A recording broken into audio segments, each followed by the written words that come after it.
SolidAzz Podcast, man. It's a Mother's Day special. You know what I'm saying? I got my mom in here. What's up with it, Mom? Tell people what's your name. What's up, everybody? This is Glenda. I'm Tom TZ, Trapper 33, all that. I'm his mom, Glenda is Citizen. How y'all doing on this afternoon? Yeah, it's all, I had to get you in here. All right, then. Okay. Since it's Mother's Day. Yes, it is. It's a special day. Just go through a little questions. Yes, and before we start, can I just say Happy Mother's Day to all the mothers out there in the world. Hey, guys, if you're listening, Happy Mother's Day and have a blessed day all day to all moms. Okay? To all of y'all. Hey, all right. All right. What age did you have me? Oh, my. I knew you was going to get deep. Yeah. But I think I had you when I was 17. I had you early. Where I was conceived at? You was conceived right here in Beaumont, but we was living right there, and I want to say we was living over there off Orange Street, Orange into my apartment complex. Yeah, so I want to say Orange Street. What's the name of the apartment? We used to call it the Ponderosa. I want to say the Ponderosa. We used to call it the Ponderosa. Yeah. Yeah, we just had it just especially. We just Ponderosa. We just had this area where everybody just called it the Ponderosa. All right, boom. Then you can see me. So I was born. Right. All right. On June 28th. That's correct. At like on birth certificate it said like 2:43. In the morning. Yeah, but probably like 2:33, huh? If you think We about can say 2:33. Yeah, it was two something. The actual time when it came out was probably like 2:30. Okay, we'll give it because I was pretty much wasn't keeping up with the time, but it could have been around that time.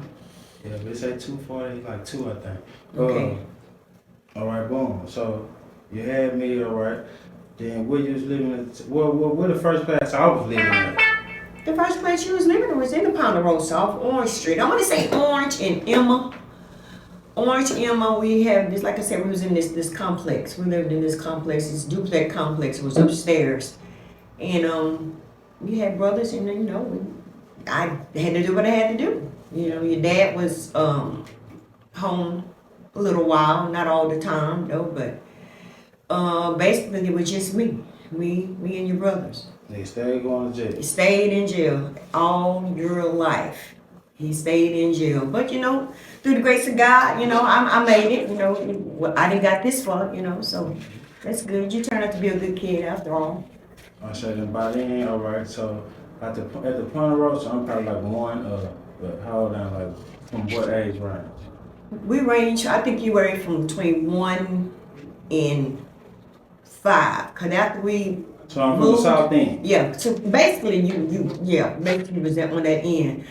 But I think between the age of 1 and 5, we moved to Magnolia Garden at that time. After then, I had got my own place. Your dad was before the gates was up, or how? Before the gates, no. Before the gates, no. Before the gates. So y'all never seen the gates? No, we wasn't there when the gates came. No. About what you think? What year we was in Magnolia Garden? But what year you was born in? You was born in what? 86. 86. I'll say maybe 89, 90. Yeah. The original Magnolia. The original Magnolia Garden. All yes. four of us. All 4 of us. Let me see a memory. All right, let me take it through that day when the nigga Lavar pushed me on that go-kart and a truck hit me. Let's take it through that day. Remember I got hit by the truck? No. On Isla Street? On Isla? Yeah, on Isla. Lavar pushed me in the dome buggy.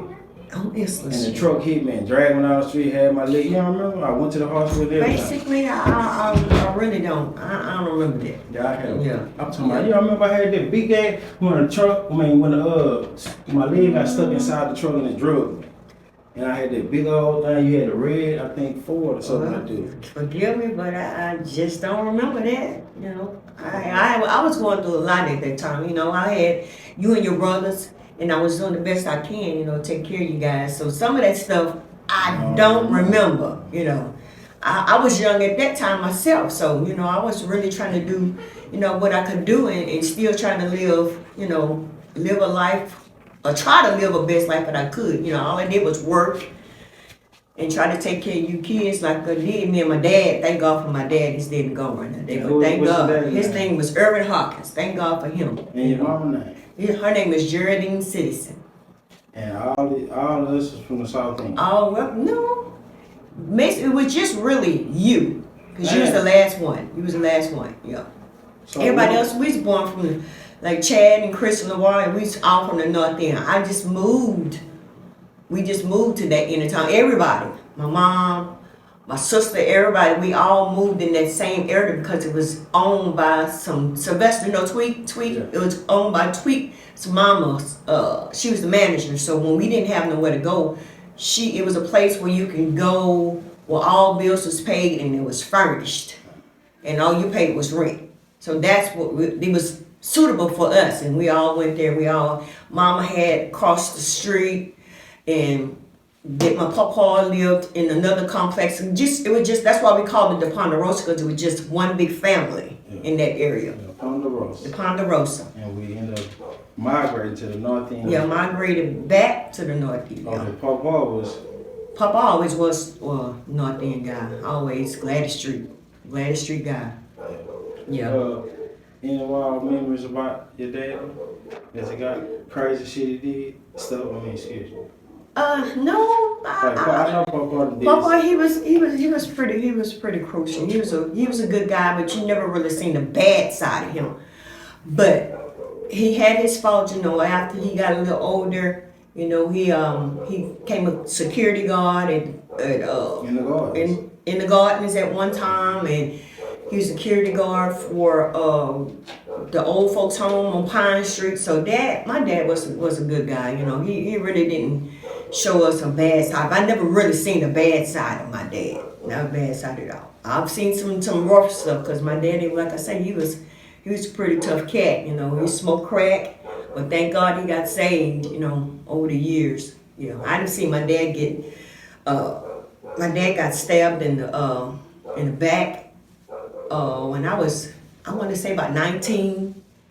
Right there on Gladys Street, got stabbed in his back and one of his lungs collapsed, and we was there at the time. So my dad didn't really struggle, but he ended up changing his life after that. I think he really did. After that, Gladys Street. On Gladys Street. Yeah. All right. Growing up, what kind of child? What kind of child what you think I was? You was Tom. Well, I don't really call him Tom, y'all. I call him Dwayne. He was always raised up on Dwayne. But Dwayne, and you might not like it though, but when he was a little boy, he was quiet. He was quiet, crybaby, nappy hair, cuckabugs, but he was a quiet kid, and when he got older, he still was a quiet, when he was 16, he still slept in the bed with his mama, y'all. Damn, that long? 16. He still slept in the bed with his mama, so you was a good kid. You really didn't do much. I had sleeping in bed with you because I used to see. Absolutely. He used to see all kind of stuff, y'all. And this is a true story. True story. This kid had, seen a lot of stuff, and used to make me think, Mama, you don't see it? No, I don't see it. But y'all, I used to see it. Yeah, he used to see it. I seen a man in the corner for real. Yeah, and took me outside. I was sitting in the car. Yeah, he was storming rain. Yeah, and this, like I said, he did see some stuff. Yeah. But y'all, this is a true story.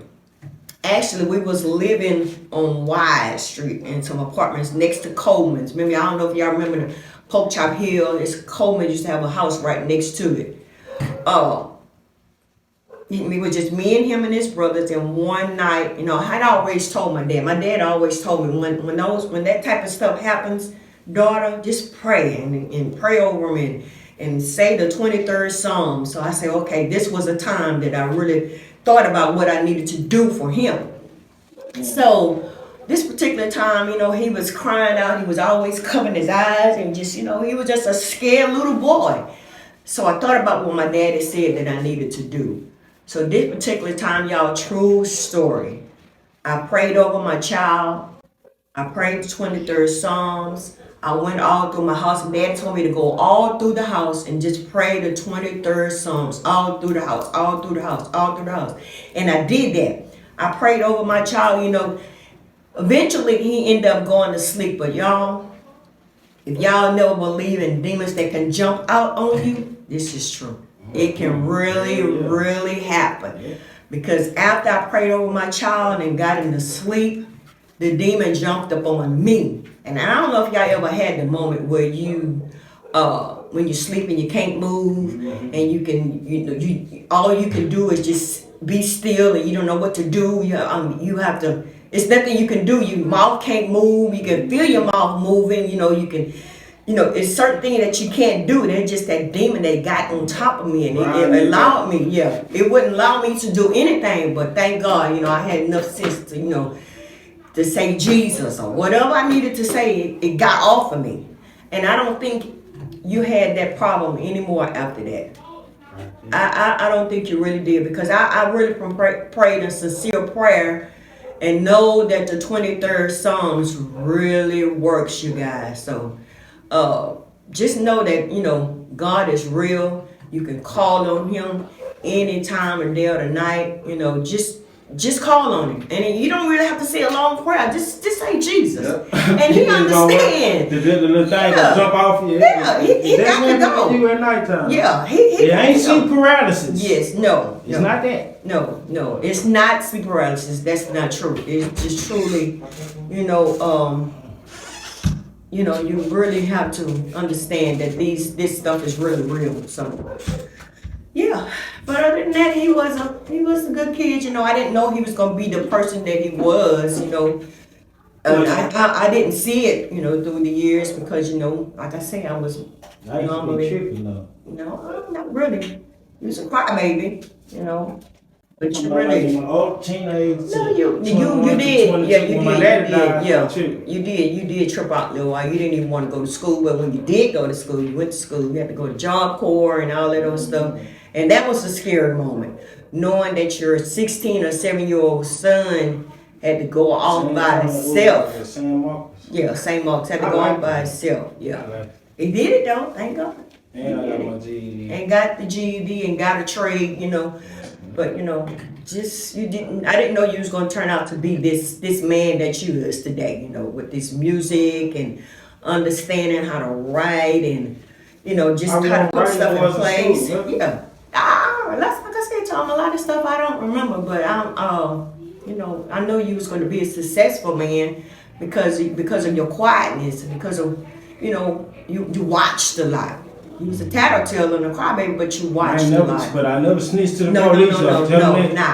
You snitch on your brothers, man. But never to the police. I didn't teach you to do stuff that. But all my kids were good kids, y'all. They didn't get into a big trouble or a fight. And Chad, didn't really get into big trouble. Chad would do his thing, do his hustle, whatever he did. But for as me worrying about him getting into, gun balance and battles and stuff like that, I didn't have that problem with none of y'all. I didn't worry about all that, but I did, because I knew y'all was coming up and y'all was becoming men, and I know, there's trouble out there and in jail and trouble. You could be innocent, you could be an innocent person and still get into something. I know y'all was doing a lot of stuff though. I know y'all was smoking that weed and all that old stuff.